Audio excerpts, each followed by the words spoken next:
Okay, seeing it's past the 10 o'clock hour, the Board of Supervisors of the County of Del Norte and the governing body of all other special assessment and taxing districts for which said board so acts is now meeting in regular session. Only those items that indicate a specific time will be heard at the assigned time.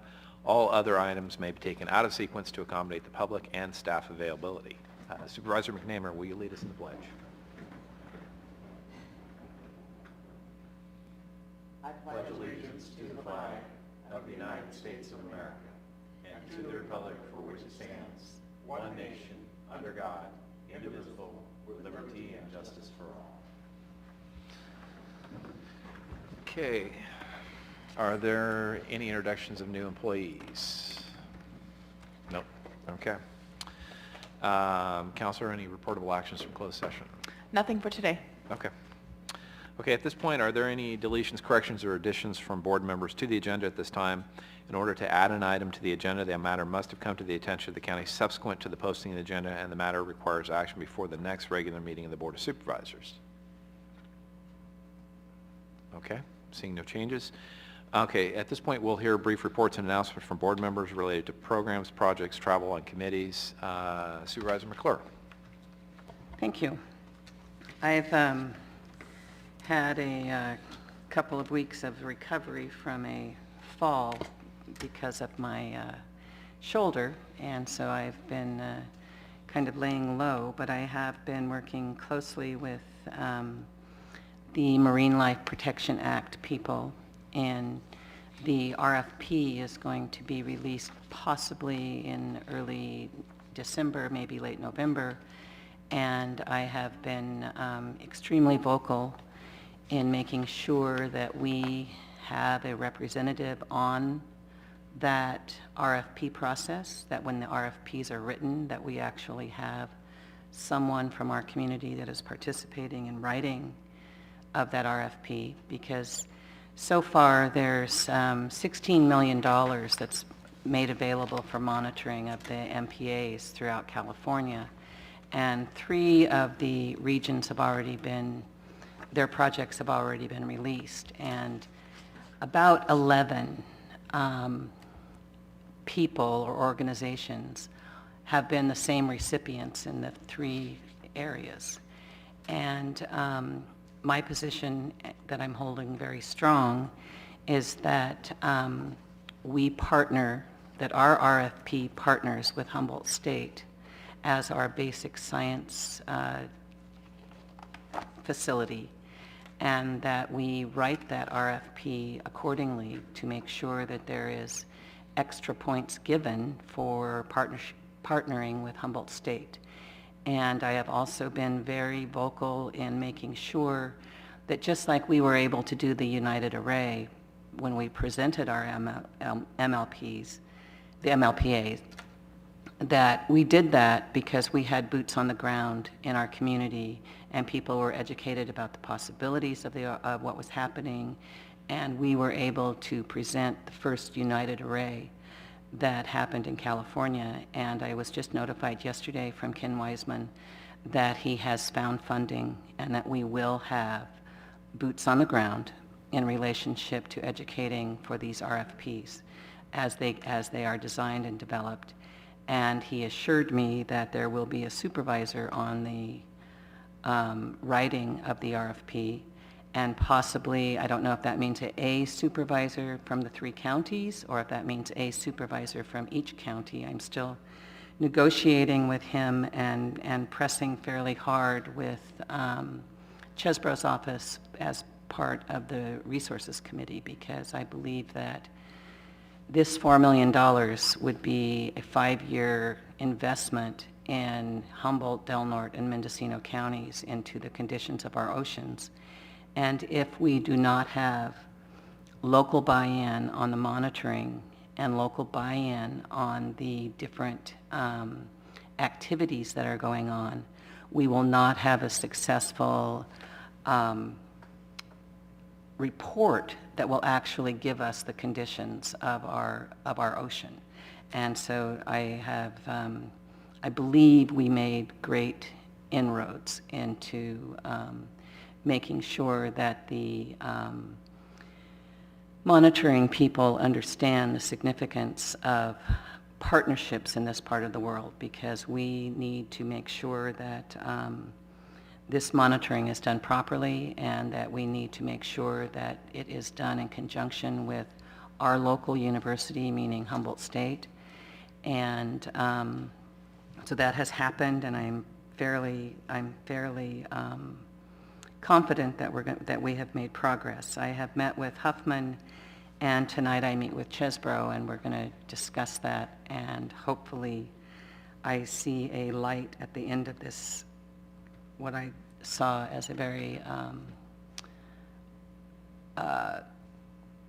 casual way of dealing with this $4 million for this part of the world. And the monitoring folks are going to be here at our next meeting, where they will do a presentation, and hopefully our dialogue will be such that we will be actually saying when the RFP is going to be written and how it's going to be written, and then having someone on the ground here that works with people to start to put together proposals that will be part of the monitoring system, because it's a boon to our economy if we can secure this. So I've been working fairly, very, very focused on that. I was subpoenaed and needed to go to San Francisco for the trial of the district attorney, and made it back from that. I was also the happy recipient of a set of tickets from my son to attend the second Giants game, and I'm very jealous because he also gets to now go to the World Series game, which is making me crazy because he's taking his girlfriend instead of me, but we won't go there. As far as the Redwood Park Association Board, we met. We have brought on some new board members, and that process is moving forward. We're making some adjustments in trying to figure out staffing to make sure that we can start to have more programs that bring people here, that they spend some time here and do some studying and that kind of stuff. I have been working with the local healthcare district and making sure that all of the necessary components of our appeal to keep Sutter here are happening, and I would suggest that our board, along with the city, actually start discussions with the possibility of other providers. Asante apparently is interested, and maybe a couple of other hospital providers. The healthcare district is unable to do that because of the lease agreement and the contract that they currently have with Sutter. But we don't have that contract. And so I really believe that we should take a very aggressive stance on this in case we find ourselves without a provider, and to make sure that we keep the acute care hospital that we currently have. I think that's about all I've been doing, other than after such a serious accident I've been recovering. So I am back and ready to work. All right. Supervisor Hemmingson. Yes, thank you. I attended the Automation Goal Committee meeting, I think was what it was called, on the new phone system that I think we're about to purchase, which sounds like it'll be a cost savings from the start, and after a few years will become a very big cost saving. So hopefully they can get all the bugs worked out of that. With the promotional things that they've got going, it seems like it could be affordable. I had a Pelican Bay Citizens Advisory Committee meeting. I'd missed out on a couple of meetings because they were unable to notify me because they changed personnel, and they didn't put a hyphen in the Del Norte, so I wasn't getting emails, but now that's all straightened out. But it was good to get back there. There's always good information. Had the opportunity to see a presentation put on by Doyle Shamley, who is from Apache County, Arizona. they've had some great success working with the Forest Service and BLM. Have done very well in maintaining fuels reduction and basically managing the forests. Very interesting presentation. I was very happy to have gone to that. It was pretty neat. Had solid waste agenda review. Had a Fishermen's Marketing Association meeting in Coos Bay. That was a couple of days. Then when I came back, I went to Eureka for the North Coast Interregional Water Management Plan. In Eureka, I took Eric Weir in place of Jim Barnes.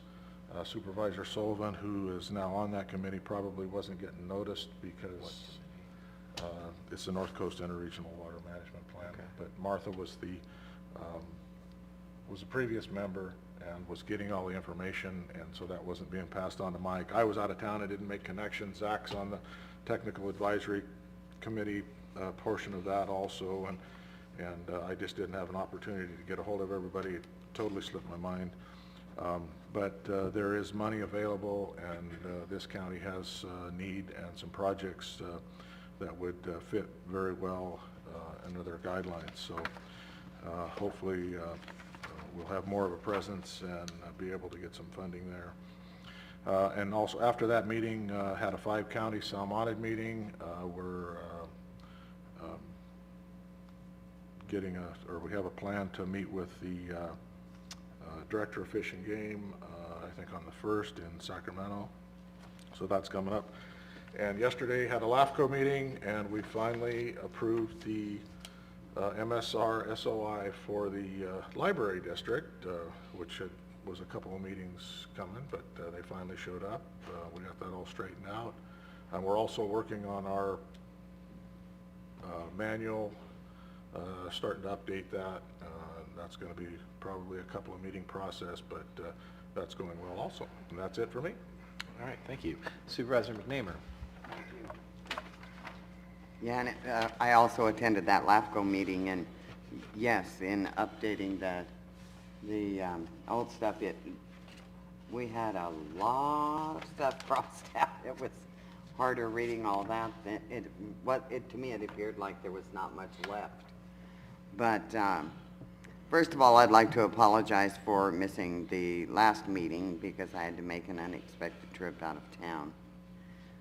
The weekend before that, I attended the Binational Health Week at the Wellness Center, and it was just a real fun get-together. They had booths with food and a balloon maker. Now, I've seen in my lifetime a lot of people that make the balloons, the animals out of the balloons and everything. This guy was fantastic. In fact, I got his card. Just because, for grandchildren and great-grandchildren's birthday parties, it was great. Like I said, it was a good turnout. I attended the senior center meeting where we discussed just general business and got the reports, but we also are in need of a new Meals on Wheels truck or a new engine, one of the two, new motor. We're working on how we're going to go about getting that soon. I also attended the court hearing on the temporary restraining order for Sutter Coast, and the judge did continue the temporary restraining order, although he did immediately say that they could appeal that at any time.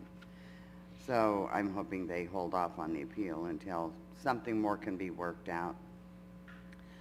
I attended a wedding that was very nice. In fact, the groom of the wedding was on the front page of the newspaper today. I think it was the front page. Lance Dewey, who was a fisherman here for years and years. Air quality meeting this last month was canceled in Eureka. And the LAFCO meeting, I just wanted to remind people, when we say SOI, that is sphere of influence. That is the area that MSR covers, or that district covers. So, and that's about it. Thank you. All right, thank you. I thought the senior center truck had only been bought a couple years ago. Well, it's been more than that. Has but it been 5? It was there when I mean, Relatively it was new, huh? purchased when I was there before. So I was surprised that, I think they think someone did something to the truck. Oh. They've also recently had a burglary out there. They have like a storage, somebody had a Shed or- storage trailer Uh-huh. in the back that's been broken into, so. Great. Okay. They've had some bad luck lately. All right, thanks. I've dealt with numerous, and I'm sure other supervisors have dealt with it too, is just, I've had tons of constituent calls on charter communications and the reception. Oh, no kidding. And we've looked into this before. It's not a locally controlled franchise agreement. It's done at the state level, but I think as a board, we need to put something together in regards to the reception. It's, I've got folks of all walks of life and all districts calling, and yes. If I could, Mr. Chair, do we know who people could get in contact? Because I've had the same issue. Do we know who they can get in contact with? I have actually contacted them, and I'll bring up a phone number in just a second here, that not only did I contact them, but after I complained, they adjusted my bill. And so I'm thinking that if everybody calls and complains and says, I'm tired of paying 100% for about 70% service, they are agreeing to do a reimbursement. And so as soon as I can pull up that number, I'll be glad to share it with you. Okay, well, in addition to that, I do think on board letterhead, if we can send something to charter and CC our state elected representatives, saying this is absolutely ridiculous, because it's affecting everything at this point in terms of... The Giants?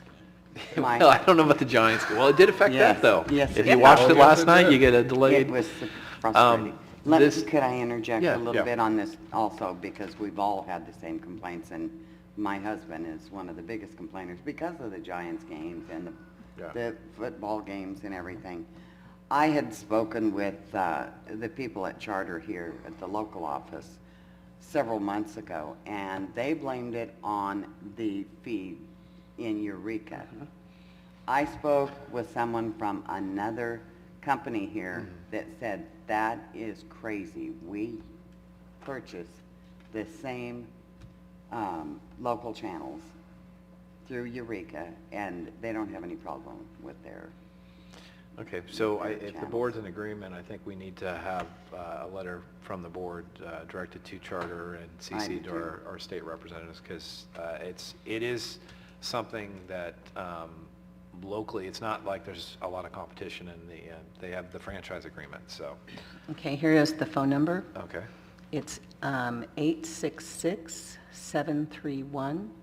866-731-5420. And who is that? And that's to the charter cable, and I think I talked to someone in Ohio or somewhere, but it didn't matter. As soon as I but- finally made it my way through to a person, then they actually sent out the charter guy to come and check my connection, but they're understanding that it's needing to be it's a regional problem, and the more people that call that number and report it, we will be able to get results. And that really wasn't the number that I was after. I was after the number of the state agency that Oh, I'm sorry. approves their charter. This was just who to complain to charter about Yeah. our service. Public Utilities Commission, I think. I don't know who, but if we could find out who that number is, Yeah. I'd appreciate that also. We'll do some research on that, and, okay. So, also have been dealing with constituent issues out at Gilbert Creek, some issues with the creek down there and property. Attended the same meetings Supervisor Hemmingson did, and got to see Doyle Shamley of Apache County, Arizona, in regards to the success they've had in working with the Forest Service over there, and some really creative approaches they've taken to it. So I was really glad to attend that. Attended agenda review, and then had a meeting with the Proactive Financial Committee yesterday regarding the county beginning, instead of leasing from companies, actually leasing within ourselves to get a better interest rate, but also to improve performance on our investments. And we have something later on that Proactive Financial Committee, and we've had some individuals doing a lot of work on these different things. But As a county, we are looking for every possible way we can to either cut costs or increase revenue. When we can find some things that pop up that will help us in that manner, it's a really good thing for everyone on that. So, okay, so other than that, at this point, we will go to the brief report from the County Administrative Officer, Mr. Serino. Over the last couple of weeks, we've been dealing with a number of issues, also dealing with the annual review of the department heads and staff, refinancing of our current COPs, looking into the options. Hopefully that will result in some considerable savings to the county over several years. Dealing with some of the issues with tri-agency and looking to the future as to what type of economic development functions the county will support or be involved in. Have been having weekly meetings with our insurance broker dealing with our health plan changes and implementation, and those seem to be going very well. Negotiating our public defender contract, which we believe will have a solution and some bodies before the board for review and acceptance at the November 9th meeting, and meeting with some people in the field regarding Title III funds and potential for maintaining the fire break in Hiuchi and what options, other options are out there financially to be able to meet the county's responsibilities. Also dealing with some of the other issues that come in for the board regarding constituents calls, and we'll probably be meeting with Supervisor Sullivan on the Gilbert Creek issue. Yeah. Okay, anything else, Jay? That's it, okay. Okay, at this point, since we're still early before public comment, I'll entertain a motion to approve the consent agenda. I move to approve the consent agenda. Do you have a second? Second. Okay, any public comment on items on the consent agenda only? Okay, we're going to bring it back to the board at this point. Any comments, questions? Okay, Tony, could you pull the vote, please? Supervisor Hemmingson. Yes, I need to recuse myself on item number 8, 13, 17, and 18. You gotta get out of business, Chick. I'm working on an exit strategy. I didn't have it there yet. Supervisor McNeamer. Yes. Supervisor McClure. Yes. Chair Sullivan. Yes, minus I'm unable to vote due to conflict of interest on number 8, number 12, and number 15. I did have a question on 19 now that we've passed it. I want some clarification on if county staff, in regards to the the George Tryon Bridge replacement, because I've gotten a lot of calls from constituents, and I've looked through here.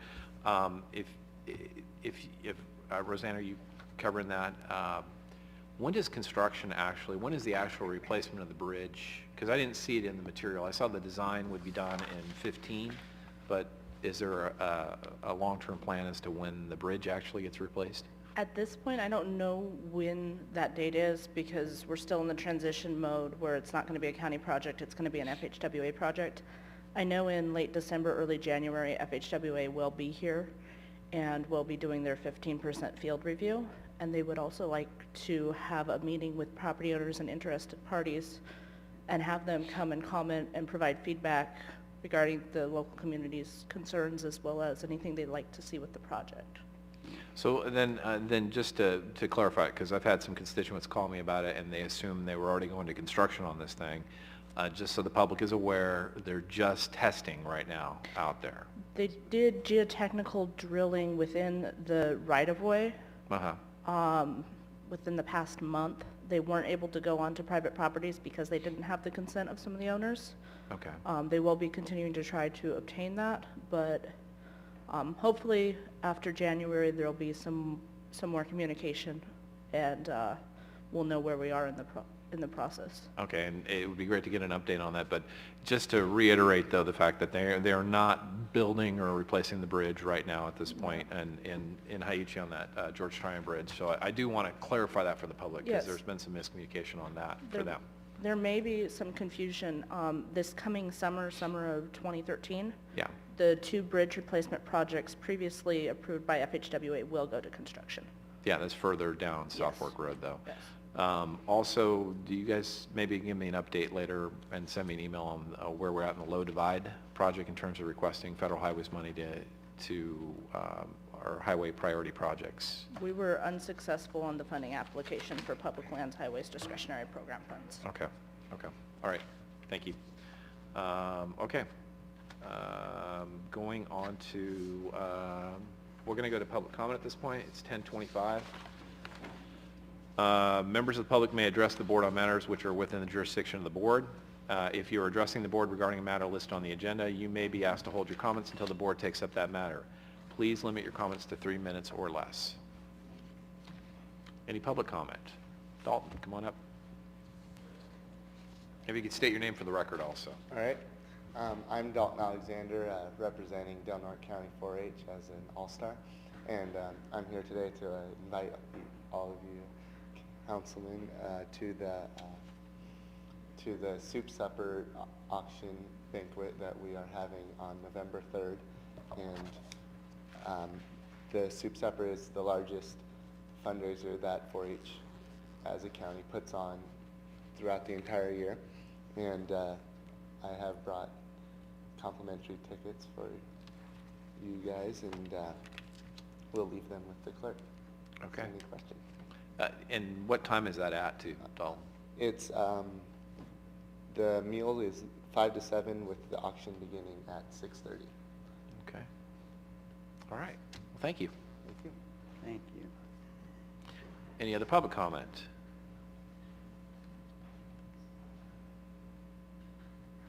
Morning, Zach Larson and Associates. I just wanted to update you regarding the Smith River sonar fish counting station program.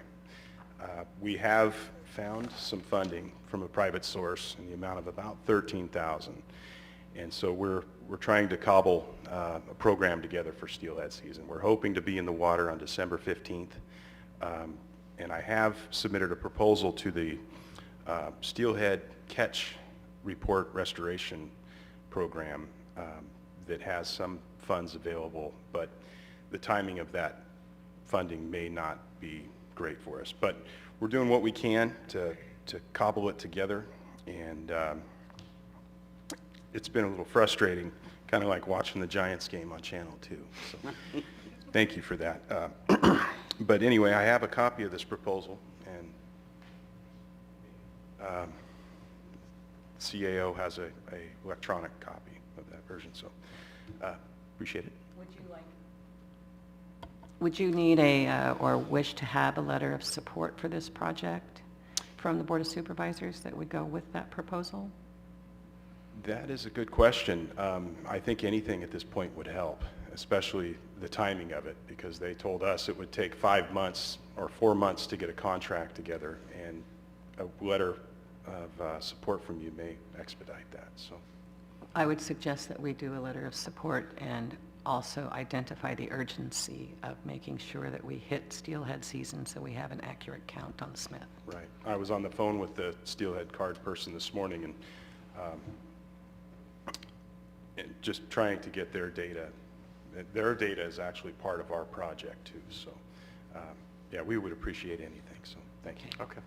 Thanks, Zach. And I don't think anybody, unless anybody opposed, we'll get the letter put together for it, so. Okay. Any other public comment? Mr. Lonsdale?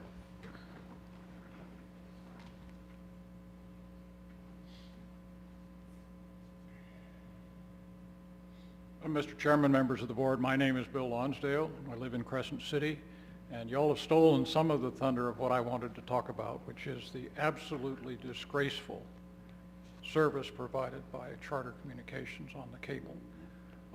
No one who stays in our hotels and is considering anything about Crescent City could be favorably impressed by the kind of reception that they see.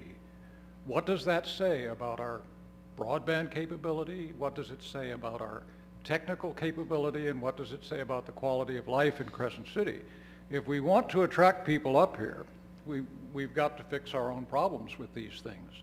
I sympathize with Supervisor McNamara, who has an irate constituent so close to her on this matter. But what I was going to ask your board to do was to consider a continuous escalating campaign of public and government scorn directed against charter communications through every avenue that's available. Now, those of us as individuals don't know what we can do. The newspaper hasn't been a whole lot of help yet on this, but they could conduct a campaign as well in which they highlight difficulties as they occur, have a hotline you can call in, compile the statistics, publish them, put these people to shame. A corporation will respond to that kind of pressure. And beyond that, a letter's fine, but maybe later a proclamation of condemnation, communications to the Federal Communications Commission. There is absolutely no excuse for charter not fixing this problem.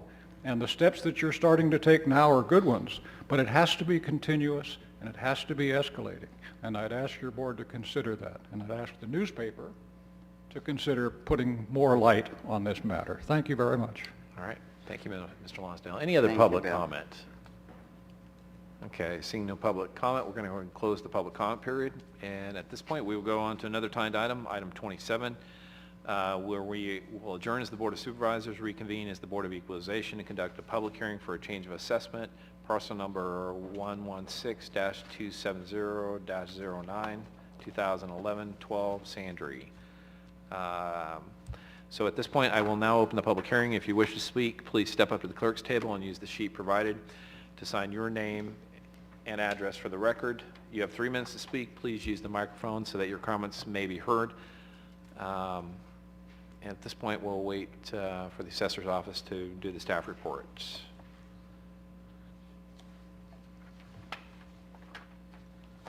Swear in?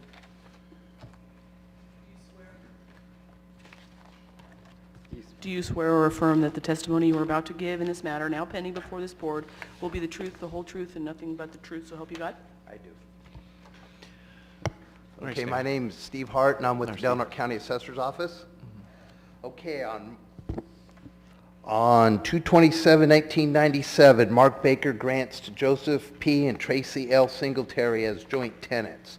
On 1/6/2006, Joseph and Tracy Singletary grants to Tracy Singletary, William, and Adele Sandry, all as joint tenants. This action was deemed as a non-reappraisable event by the Assessor's Office. An audit by the Board of Equalization during the 09-10 roll year found this action to be a 66.67% transfer. Upon further review in May of 2011 by the Assessor's Office, this action was now deemed a 50% reappraisal as of 1/6/06. Joseph and Tracy were divorced at the time of the transfer. A family exclusion applies for Tracy's interest, but not Joseph's. The Revenue and Taxation Code sections 4832 and 532 allow for a correction to the prior 4 rolls, and per Revenue and Taxation Code section 531.8, 2 letters were sent notifying William and Adele Sandry of the changes. The 09-10, 09, 10, 11, 11, 12, 12, 13 rolls were corrected in March of 2012, generating an escaped assessment of $91,883. While preparing for this hearing, it was discovered that the property qualified for a reduction in value for the 12-13 roll. This change was made on 10/16/2012. So what we really have here is 2 issues. The fact that there was a 50% appraisal and then the value placed on the roll in 2006, and then that was factored forward for the rolls we can correct. So then we have all the subsequent roll years that were changed. And if you look in here, I've got meaning of change of ownership. Even though this was kind of a family deal, it was from daughter and ex-son-in-law, there was transfer of beneficial use, so it does meet the criteria of change in ownership. And then here's on the next page, I have the calculations, how I got to where all the roll years were corrected, and then comparable sales, looking at where I got my value for the transfer itself, and then looking as I had to factor forward for all the rolls I changed. Here's some comparable sales to show that the value that was on the roll was within market value. And I don't know, there's more in here if you guys have any questions. Any question from board members? You mean so far? Yeah. Yeah. Yeah, I do have a Supervisor McNamara. question. It's been quite some time since I worked in the tax collector's office, but I was always under the impression that if it was a transfer to immediate family, that it would not be reassessed. And this says for benefit, except for beneficial use. So I don't see where that comes in as far as who's benefiting. Is the daughter moving into that home, or vice versa? She's just giving it back to the parents, or what?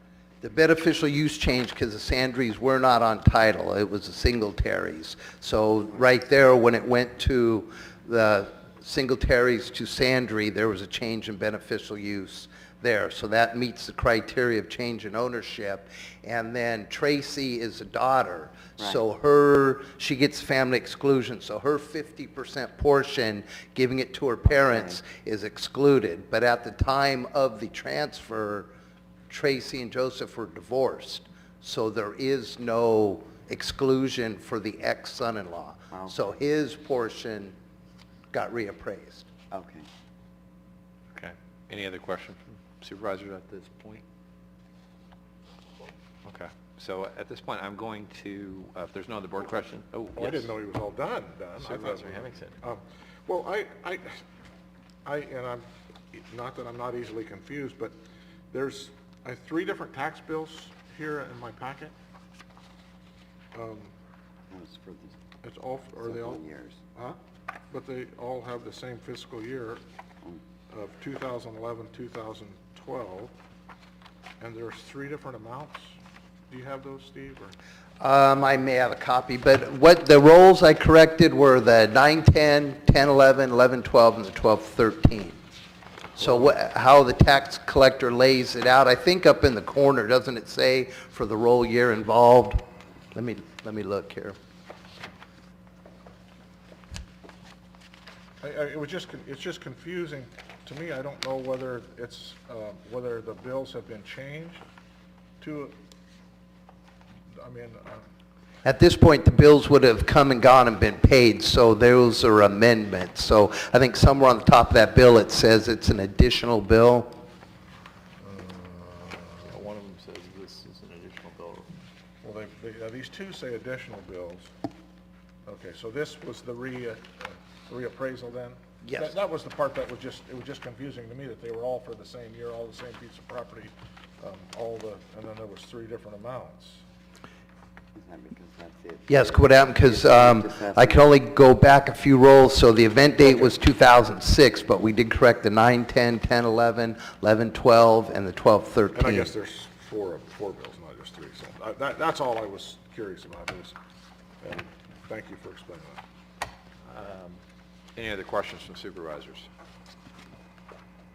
Okay. Well, we may pull you back at some point here, Steve. Okay. So, at this point, I'm going to, we'll open the public hearing for comment. Will the clerk please call the first speaker? Is anyone wishing to speak on this matter? Yes. Here? This one. Yes, my name's Adele Sandry. Adele, you're going to need to get sworn in also. Do you swear or affirm that the testimony you are about to give in this matter, now pending before this board, will be the truth, the whole truth, and nothing but the truth, so help you God? Yes. Okay. Well, the thing is that we added a garage, built a garage on, but that was not until 2008. Is her mic on? Oh, okay. You might. And so they did increase the taxes based on that. but that was in 2008 and not before that time that we added the garage. So they did reassess it at that time. So, and they increased the value 28. It was, the increased assessment was 28,600, so. I'm just, confused by all of this. I mean, oops, sorry. Our daughter was living in the place, and then she decided, after her divorce, she decided to move, and we kept, and so we didn't buy it, but we took it over, and because we wanted the grandkids, because of the divorce, to have a familiar territory that they could come to and stay at. We thought it would help them. So anyhow, that's Okay. all I have to say. Any questions from supervisors at all? Okay. All right, thank you. Any other public comment? Okay, I will bring it back to the board, and do we have any other questions at this point, or?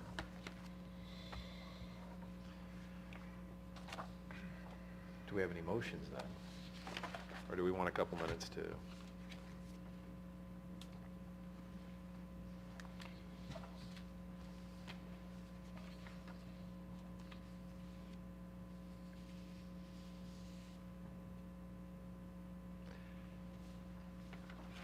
I have a question of the assessor's office.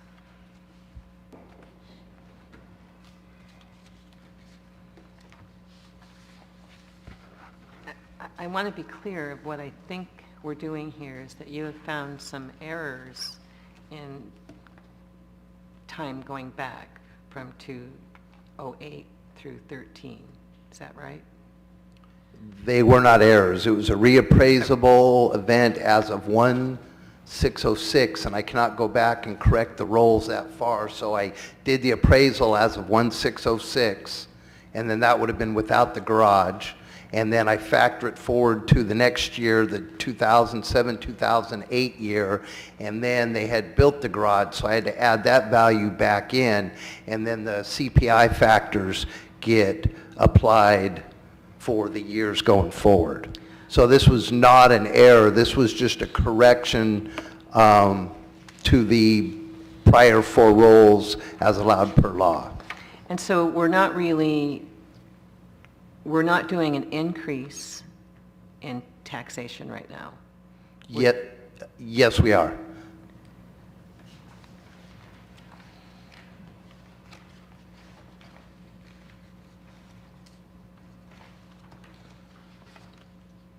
If you look on the page that says calculations, if you look at the bottom there, it'll show you the roll years, what it was before this action, and then what it was after. It's kind of down at the bottom of the page.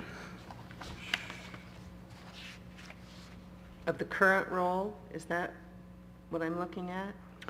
You would be looking at the 9-10 roll, the 10-11, 11-12, and then when I prepared for this, I discovered that the 12-13 roll qualified for a decline of value, so I did lower it back to 131, but you can see the differences for these prior roll years that created the back taxes due. Okay.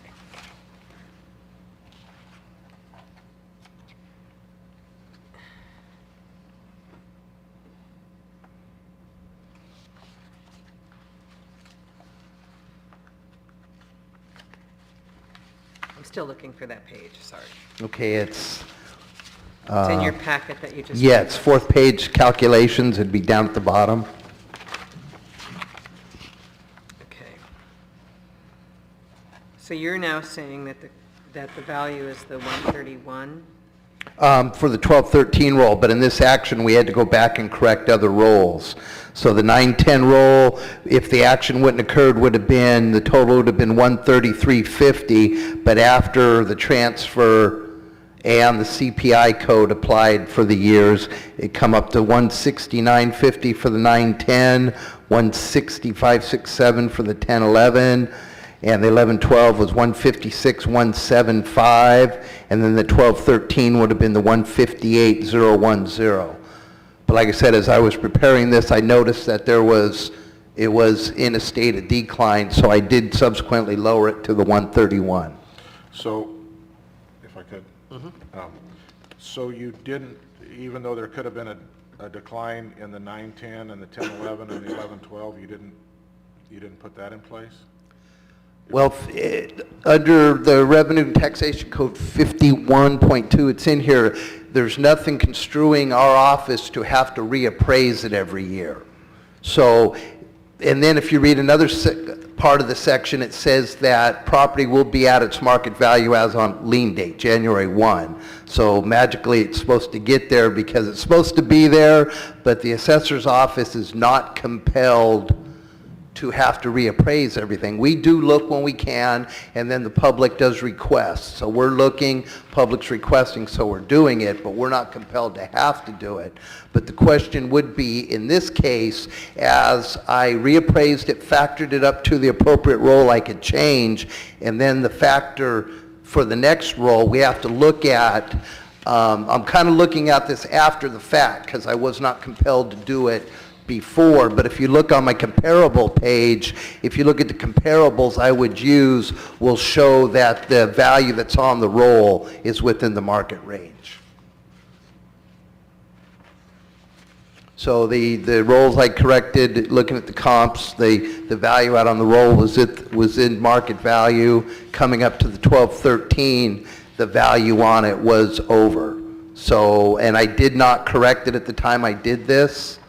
Because like I said, the R&T does not compel us to do it, but we're usually, we're thinking of doing it. In this case, I missed it, but while I was preparing for this one, I found it, and then I did lower the 1213 roll to the 131. So even though you're not compelled to do that for the 910, the 1011, and the 1112, is that something that possibly should be done? Well, in this case here, now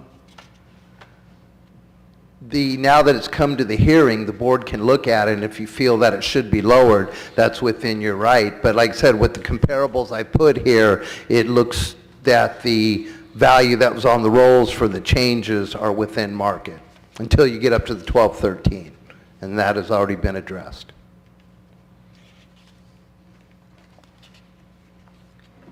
Well, I just have the feeling that 131 value should hold fairly true through the 910 roll to current.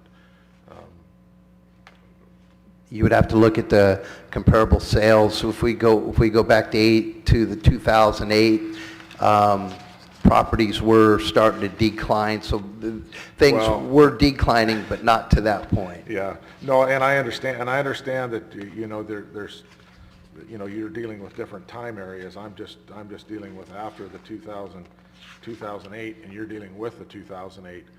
So it just looks to me like those years should be, or even though they fall within even though your figures fall within the comparable sales and all that, it looks like those last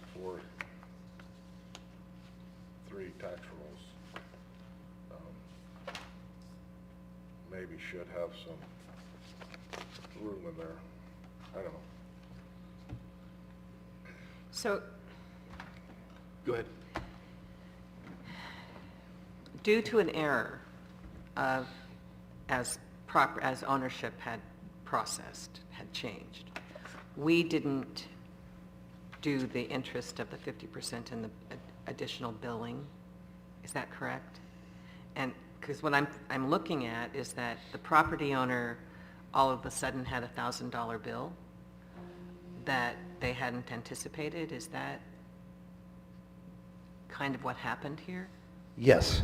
So I don't know what all the tax collector puts on it, but the escaped assessment was $91,000, and it equates out to about $910. And then if there's fire bond issues, Right. they would probably would have come up to about $1,000. Right, so the property owner has been a property owner that has paid their taxes every year and are not delinquent in their taxes. That I do not know. That wouldn't be a question for the tax collector. We would assume that they are, but I do not know. It appears that they have Yes. paid their taxes, and to for me, sometimes our escaped assessment might be something that we have to just kind of swallow.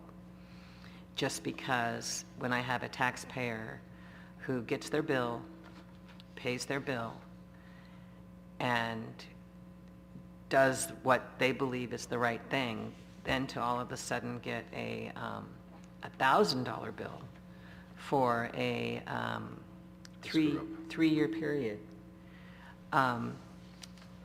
Boy, I would feel pretty victimized if I were the property owner. Katie, do you want to come up? Yeah, you'll need to be sworn in also. Okay, got it.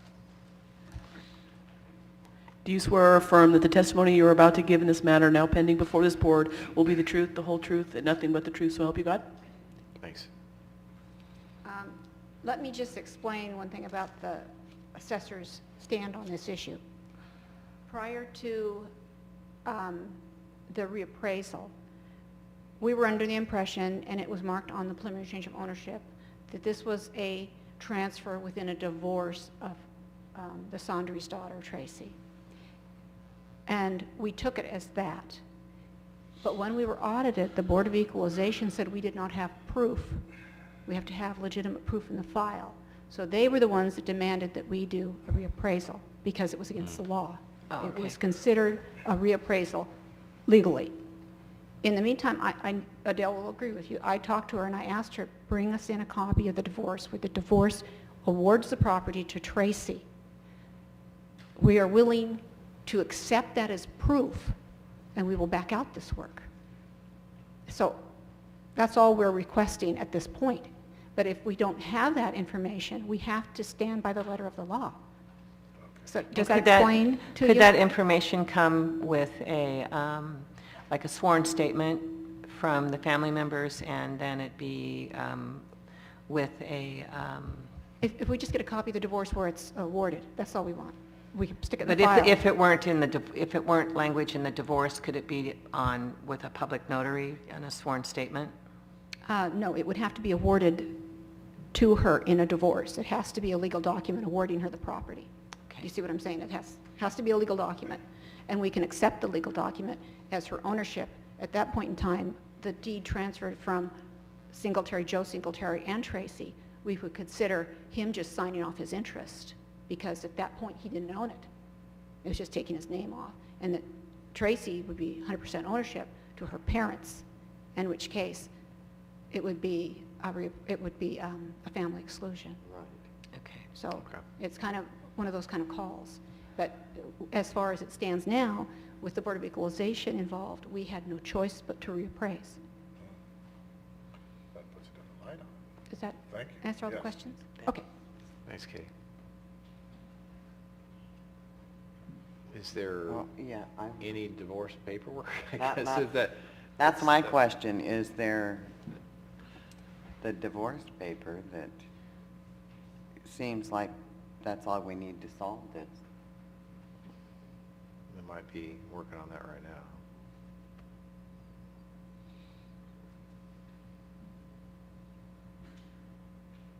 Resolve.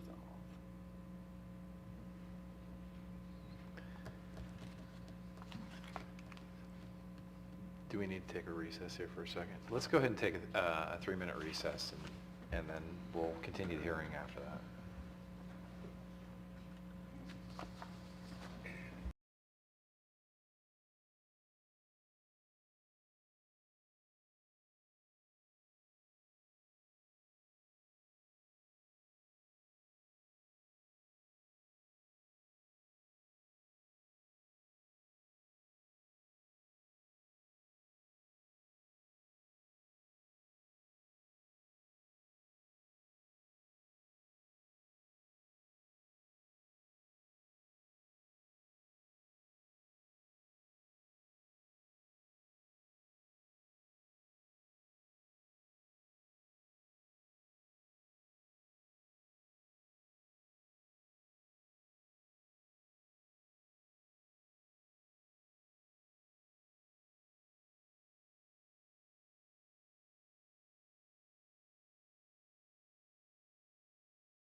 this point, we'll come back in to continue the public hearing on this.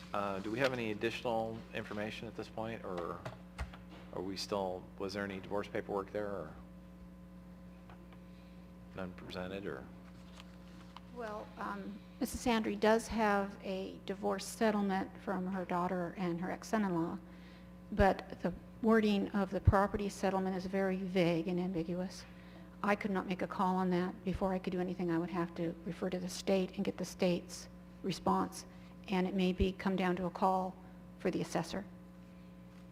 Okay, so So you would have to make your judgment, and then, like I said, we could always, if we find it to be satisfactory, then we could back the work out. But at this point, I would say no.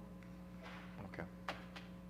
How long would it take you to get a interpretation of the language from the Board of Equalization? It might take a couple days. Sometimes they don't call me back right away. Right. So do you think that maybe we could continue this hearing to our next meeting and we would have resolution possibly? When's the next meeting, Martha? The 13th of November? Yes, the assessor will be back by then, and we would have an answer. Okay. That sounds Then fair. I would ask that we continue this hearing until November 13th in order to try to find Okay. resolution. We can do that. So we'll go ahead and, I don't think, yeah. I do have one thing that might clear something up. I have a deed of trust here from a bank to the Sandries, and it's not, my business on where the money went to, but calls into question to me, was this to pay off somebody's interest? Because if an interest to son-in-law, daughter would be not of a point of contention, but if it was paid to the son-in-law, that would kind of lead to there was not settled in the divorce, it was settled after, so that would put us back to the legal 50%. So that may be a question for the Sandries on, Okay. if you choose to ask. Why don't we see if we can, oh yeah, Adele, do you want to? What we did was we financed, the property went into foreclosure, and so we took out a loan to pay the property off and resided there. Okay. So, no, the son-in-law didn't get any money, the daughter didn't get any money. Okay. So what do we want to do with this? Do we want to continue it to the, I think we're going to go ahead and continue the hearing to the next meeting of the board, which is on 13th of November. So, and at that point, we'll come to some kind of conclusion on that. In the meantime, if we can, Katie, if the assessor's office can follow up on that and see if there's some, okay, I appreciate that. All right, thank you. One more time to read the material too now.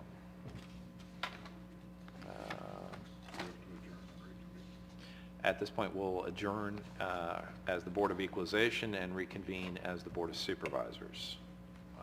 We are going to go to, and I think Neil brought in some information on the COPs. Is that right? Is he here, or is he going to take lead on that one? No, he's up working on something else, so I guess I will. Okay, well, let's jump to that because the material's in front of us on that, on item 31. The recommendation before the board is to approve and adopt a resolution entitled Resolution of the Del Norte County Board of Supervisors authorizing the commencement of proceedings in connection with the execution, delivery, refunding certificates of participation, and appointing bond counsel in connection thereof or therewith, and approve and authorize the chair to sign the agreement for bond counsel services with Wiest Law Firm for the refunding of the county's 1999 certificates of participation. One of the goals of administration has been to look at all avenues of saving money for the county. And one of those opportunities is to look at refinancing under the lower and better rates, obviously, than were placed on this, basically it's a loan, but it's called a certificate of participation for a local government. And to determine whether or not there would be a savings at all. And in this case, there is a significant savings over the life of the current COP. So we would refinance it with no additional years.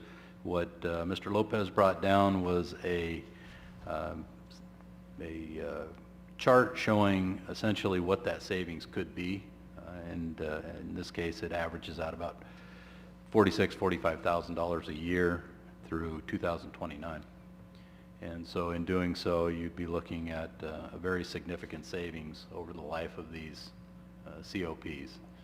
And at this point that we are looking at going forward, we've had two meetings of the Proactive Financial Management Committee and had gotten approval through those committees to come forward with this recommendation to the Board of Supervisors. All right. Yes, Supervisor Henningsen. Would there be more of the savings if we applied even a higher savings if we applied what we saved to the loan? Because it looks to me like the interest rate increases later on in the years. So if...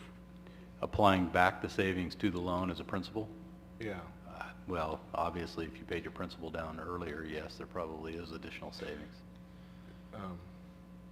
And maybe not so much in the beginning years because it looks like it's, and I'm guessing that that's interest rate.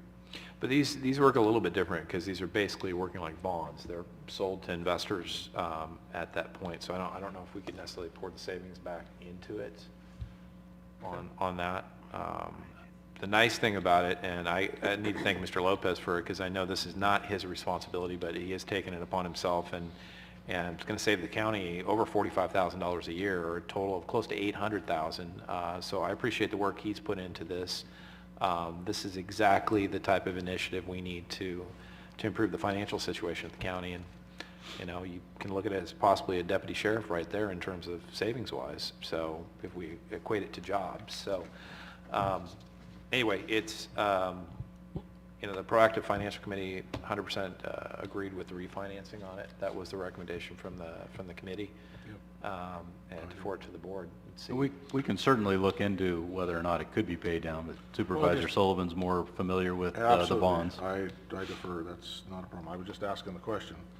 And I would make the motion to approve the resolution to commence the proceedings in connection with the execution and delivery of refunding certificates of participation and appointing bond counsel in connection therewith, and also approve and authorize the chair to sign the agreement. Do I have a second? I'll second. Okay. So this is going to cost about $60,000 to do this refinance, is that correct? Approximately, yes. And so the first 2 years, we won't see savings. I mean, First year and a half. Yeah. Yes. In the long term, as the chair pointed out, we're looking at about $788,000. right, but I just wanted to make sure that people understood that Oh, it's a $60,000 bill to do this refinance. Yes, it definitely costs money to do the refinancing. Yeah, they don't do that for free, do they? No. And we have, in this case, we're utilizing county staff, in this case, Mr. Lopez, the auditor controller, and we've talked with the chairman in regards to the financial management of it, and have bypassed that cost and gone straight to a bond counsel. We were comfortable, and so was the committee, that we had all of the information available without paying that additional cost of having a financial manager involved, which was advantageous. And how did we select this firm, the Wiest? We had been, actually, we'd been approached by more than one company, financial advisors in that case, that wanted to look at our COPs. One of them, the financial manager, has done work with us in the past, and we had gone through a number of, there were questions and answers. They had started with the Treasurer Tax Collector's Office. Ultimately, they were looking for collateral under the bond rating that they had given or proposed to us. In looking at collateral, one of our best buildings to put up for collateral was the juvenile hall.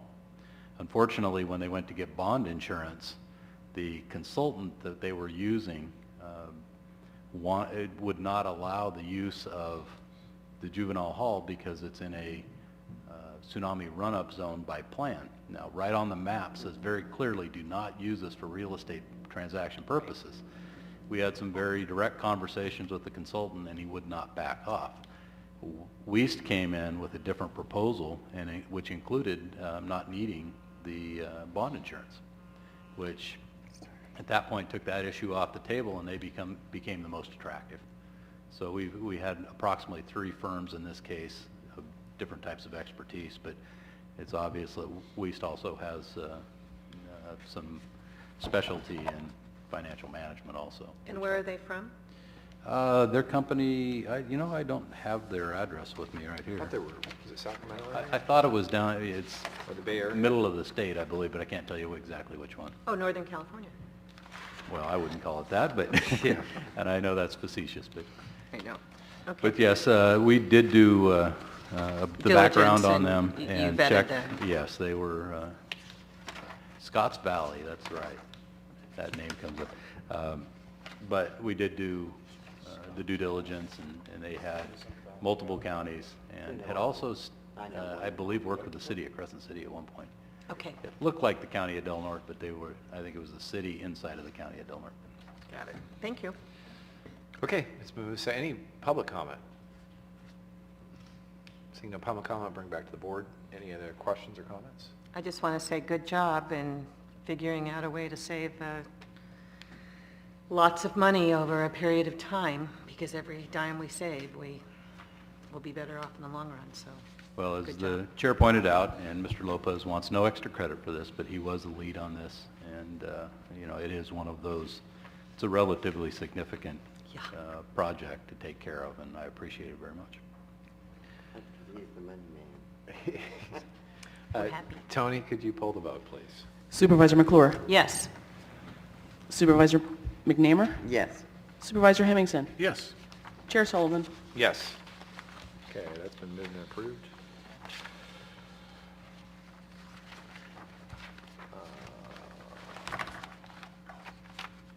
Okay, going to item 28. Gonna do budget transfers? Or budget oh, we haven't done it. I'll entertain a motion to approve our budget transfers. I would move to approve budget transfers. Oh, we can't run all these together, can we? I think they're just listed as 20 through 25. But the first two don't have the, All of them don't have oh, it. all of them don't have the Yeah. numbers. I would move to approve budget transfer items 20 through 25. Second. Any public comment on the budget transfers? Okay. No comment on them other than, unless there are questions, but we'll prepare those numbers and have those with the budget transfers in the future. Okay, that'd be great. Okay, seeing no public comment, we'll bring it back to the board. Tony, could you please pull the vote? Supervisor McClure? Yes. Supervisor Hemmingson? Yes. Supervisor McNamara? Yes. Chair Sullivan? Yes. Okay, all items are approved. Okay, we'll move on to item 28 in the agenda. I would like to suggest that we, To pull it? to Okay. pull item 28. Okay, we will go ahead and pull item 28 and place it on a future meeting then. So, Thank you. Thank you. Going on to item 29. Discuss the attached 45-day notice of proposed rulemaking for the state responsibility area, fire prevention benefit fee, SRA fee, and direct staff to develop a comment letter to be signed by the chair and forwarded to the appropriate agency upon completion as requested by the county administrative officer. Jay?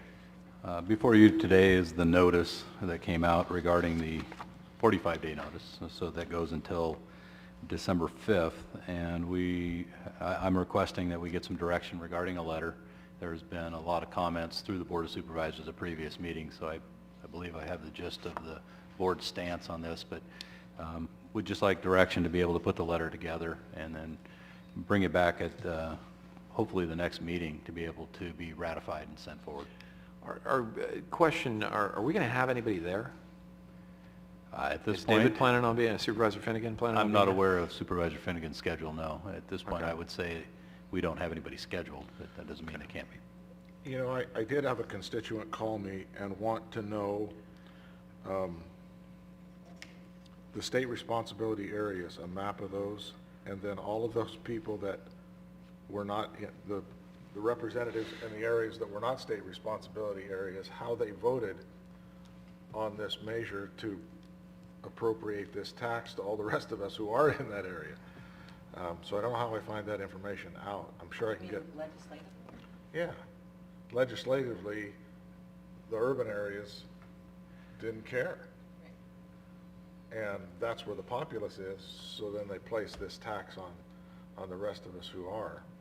And this constituent wanted to know how we would find out that information. I think we have a map, don't we, in CDD that shows... The Community Development Department has SRA maps. I believe they're also on CDF's website, I think. Okay. And then I know that when the legislation came out, I think they had it county by county. They may be a little bit larger scale with community development. As far as finding out who voted on what, I don't think that's possible. I think that you can look at the you probably could history of AB 29. I don't, per individual or per area, per census tract? You could probably pull a vote record. Yeah, okay. We'd have to check with the recorder then, or the elections clerk. It's a good question and an interesting one. Supervisor McCord. In this letter that we're writing, I'm fairly certain that we're writing in opposition to this, obviously, to the fee. But I would also like to give them at least one suggestion, besides canceling the fee. But the one suggestion that I believe is that this tax or this fee needs to be tied to value, because the $25 million home in Santa Barbara that pays the same fee as the trailer in Orleans, it makes no sense that we are assessing fees for fire protection, and we are also doing fire protection in places when you get into the canyons in Southern California where these houses are, these mega mansions, and they're paying the same amount of money as somebody in Gasky. It doesn't make a lot of sense. And so I think that we should press that the fee needs to be somehow tied to the value of the property, not just the number of dwellings on the property. Because, and I would also like to protest the fact that the Board of Forestry, they don't protect homes. They are not that type of firefighting operation. And that this fee also doesn't increase their delivery of service. It's only underwriting their cost of operation, their O&M. So I would really like to make sure we include those points in this letter, because if there is any hope of getting some kind of relief from this, it may be hope in getting release for value. Supervisor Hamilton. Yeah, and if we could add on to that, it's not necessarily those properties that have inhabitant or that have a dwelling on them, but it may be your neighbor that has a forested area, and they don't get taxed at all, and that might be what is the threat to your property, and yet you're the one having to pay the tax. So I think it was a little unfair that they didn't include forested properties, and the biggest forested property owner would be the federal government, and they should get a huge income from them if they were to do that. The other issue that I had, if they would have made this a little more reasonable rate, I think you would have seen a lot less opposition to it. I mean, we pay for our fire districts, what, $42 or something like that? 42, yeah. $42, $45, and, have probably better response to our districts than CAL FIRE would, and yet their fee is over 3 times that amount.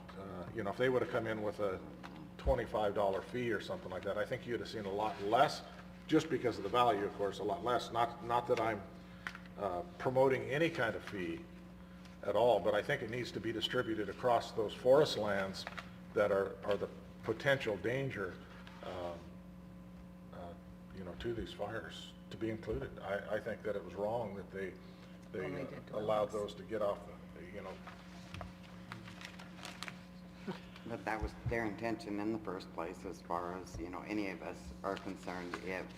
It was a way of creating money for their shortfall, and it has really nothing to do with what's right or what's wrong, and they couldn't call it a tax, so it's a fee. And that's what it is. I mean, essentially, it boils down to whether it's right or wrong, and I think the math we heard at the RCRC conference was you got about 10% of the California's population on about 50% of the land mass, and mostly in rural California, and we're not having the votes, representation in Sacramento that bigger cities and bigger areas get, so that aren't paying this fee. So our letter needs to be pretty strongly worded. Okay. All right. No cussing, though. Use an exclamation, at least one exclamation point somewhere. Yeah. Keep that one in mind. Okay. Any public comment on that? Okay, seeing no public comment, we will go on to item 30. Did you need anything, by the way, on 29? You don't need to vote. Your consensus of the board is? Okay.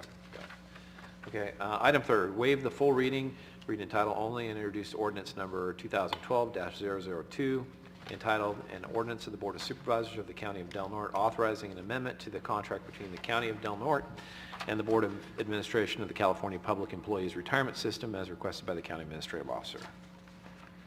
As noted in the discussion justification, which is relatively short, this has to do with the previous MOU signed with our miscellaneous bargaining unit and SEIU that has to deal with the deputy probation officer classifications. And CalPERS is just now getting around to asking us to follow through with the paperwork because there have been a lot of backlog at CalPERS.